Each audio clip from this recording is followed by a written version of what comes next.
Recomendación de libro en asturiano. Lleemos y escollemos. Reciclaje y guión. Vamos a presentar el libro Junta un cuento y un caracterio de cuentos de niños y mocedad. Está muy bien ilustrado y los autores son renomados en el mundo de la literatura asturiana. Vamos a presentar el cuento Queridos superhéroes, del autor Iris Díaz Trancho, ilustración de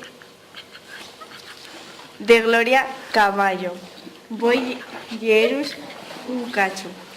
Cuando nace un superhéroe, la noticia tiene de correr rápido pel hospital. No conviene perder el tiempo. Charra nunca un y charra nunca dos, que son les dos enfermeres que están de guardia neste caso.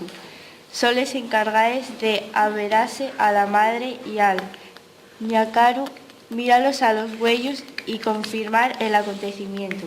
Un ser especial está acabante de nacer.